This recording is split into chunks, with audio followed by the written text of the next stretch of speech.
महार कौन थे? वो गांवों के बाहर क्यों रहा करते थे और उन्हें अछूत के रूप में क्यों वर्गीत कर दिया गया? इन तीनों सवालों का हम लोगों ने गहराई से इसके जवाब देखे हैं। इस प्रबंध के अंत में यानी आखिरी जो सवाल कि महारों को अछूत क्यों वर्गीत कर दिया गया, इस जवाब के अंत में बाबा साहब अंबेडकर जी ने और एक सवाल प्रस्तुत किया और वो सवाल ये था कि महारों को महार क्यों कहा जाता था।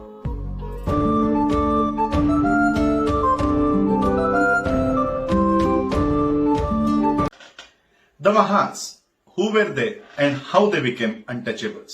महार वो कौन थे और वो अछूत कैसे बने? डॉक्टर बाबा साहब अंबेडकर जी द्वारा लिखित इस प्रबंध के ऊपर हम लोग अध्ययन कर रहे थे। डॉक्टर बाबा साहब अंबेडकर जी ने इस प्रबंध की शुरुआत में 3 सवालों को प्रस्तुत किया और उन्हीं के जवाब ये पूरा प्रबंध था। पहला सवाल, हु वर महार्स? महार कौन थे? वो गांवों के बाहर क्यों रहा करते थे और उन्हें अछूत के रूप में क्यों वर्गीत कर दिया गया? इन तीनों सवालों का हम लोगों ने गहराई से इसके जवाब देखे हैं। इस प्रबंध के अंत में यानी आखिरी जो सवाल कि महारों को अछूत क्यों वर्गीत कर दिया गया, इस जवाब के अंत में बाबा साहब अंबेडकर जी ने और एक सवाल प्रस्तुत किया और वो सवाल ये था कि महारों को महार क्यों कहा जाता था। महार का मतलब क्या होता है? और आज हम इस प्रबंध के इस आखिरी भाग में इसी महार शब्द का अर्थ जानेंगे कि महारों को आखिरकार महार क्यों कहा जाता था। तो चलिए ज्यादा समय व्यतीत न करते हुए हम बाबा साहब अंबेडकर जी महारों को महार क्यों कहा जाता था उसका क्या जवाब देते हैं वो देखते हैं। डॉक्टर बाबा साहब अंबेडकर जी लिखते हैं, जो 3 सवाल इस प्रबंध में प्रतिपादित या पूछे गए थे उनका जवाब दे दिया गया है, लेकिन अब भी एक सवाल शेष है, बाकी है, और वो ये है कि महारों को महार क्यों कहा जाता था।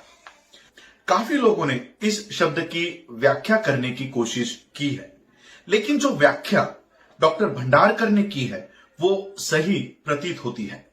डॉक्टर भंडारकर के अनुसार महार शब्द ये मृत आहार इस शब्द का दूषित रूप है, यानी वो लोग, ऐसे लोग जो मरे हुए जानवर का मांस खाकर गुजारा किया करते थे।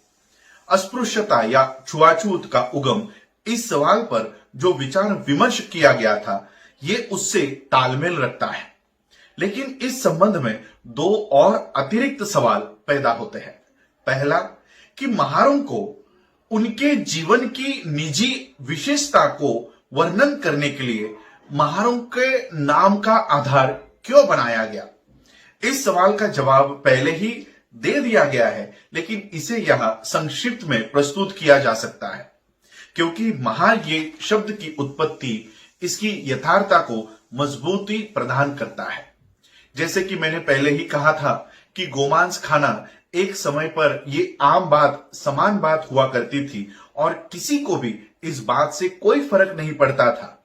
यहां तक कि अगर कोई हत्या किया हुआ मांस भी अगर खाता या मरे हुए जानवर का भी मांस खाता तो उसमें अंतर सिर्फ आर्थिक विशेषता का हुआ करता था, उसका सामाजिक और धार्मिक अर्थ से कोई लेना देना नहीं था।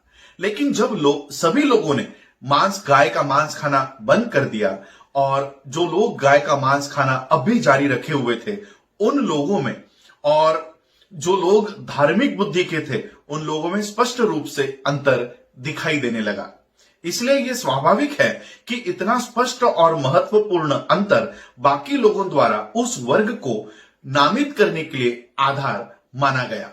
लेकिन महार शब्द की यह उत्पत्ति एक कठिनाई पैदा करती है जिसके साथ हमें जूझना होगा।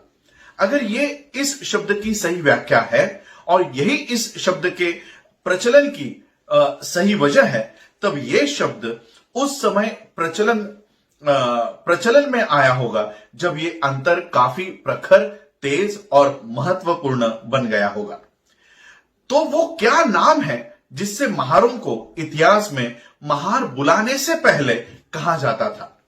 इसमें कोई संदेह नहीं है कि महार ये नाम, ये शब्द एक नया शब्द है, नया नाम है, क्योंकि ये नाम इतिहास में और प्राचीन साहित्यों में ज्ञानेश्वरी से पहले कहीं पर भी पाया नहीं जाता। इस बात से दूसरा सवाल अत्यंत महत्वपूर्ण हो जाता है कि वो कौन सा नाम है जिससे महार नाम प्रचलित होने से पहले इन्हें जाना जाता था। अब ये सभी जानते हैं कि महारों को परवारी भी कहा जाता है। ये नाम कभी चलन में से गया ही नहीं और महार नाम के साथ साथ ये परवारी नाम भी चलता रहा। हालांकि महार नाम काफी प्रसिद्ध हो गया, लेकिन पुराने समय में महार नाम से भी ज्यादा परवारी नाम ज्यादा इस्तेमाल में लाया जाता था। उदाहरण के तौर पर ईस्ट इंडिया कंपनी के काल में महार कंपनी की सेना में भर्ती भारी मात्रा में हो रहे थे। सैनिक और अधिकारी के तौर पर वो वहां पर भर्ती हो रहे थे। उनके जाति के कॉलम में उन सभी का जिक्र परवारी किया गया है और इसलिए कोई सवाल ही खड़ा नहीं होता कि महारों का ये अन्य नाम ही था।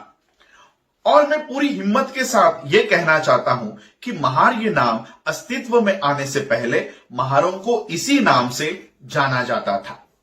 परवारी यह शब्द प्राचीन है। ये इस तथ्य से साबित हो जाएगा कि टोलेमी ये एक 16वीं सदी के गणित तज्ञ है।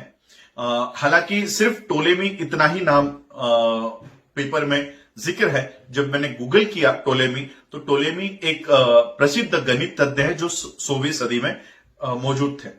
टोलेमी में पाया जाता है। उसने यानी टोलेमी ने पौरावर्दी इस शब्द का उल्लेख किया है, जो शायद परवारी शब्द का अशुद्ध उच्चारण है। परवारी शब्द का मतलब क्या होता है? यह बेशक एक मुश्किल सवाल है। जैसा कि सभी लोग जानते हैं कि इसका मतलब है आश्रित, निर्भर, जिसका मूल मतलब परिवार शब्द से है, जिसका परवारी शब्द ये दूषित रूप है। निसंदेह जो उजड़ी हुई जनजातियां थी, जो अपने उपजीविका के लिए गांवों में बसे हुई जनजातियों या समुदायों के ऊपर निर्भर थी, आश्रित थी, और गांव में बसे हुए समुदायों ने उन उजड़ी हुई जनजातियों को उनके लिए जो अनजान थी, उन पर निर्भर या आश्रित थी, उनका सही वर्णन करने के लिए उन्हें परवारी नाम से नामित किया। यहां पर यह उल्लेख किया जाना चाहिए कि परवारी शब्द जो प्रचलित था, वो जिसे हम महार कहते हैं, सिर्फ वही तक सीमित नहीं था।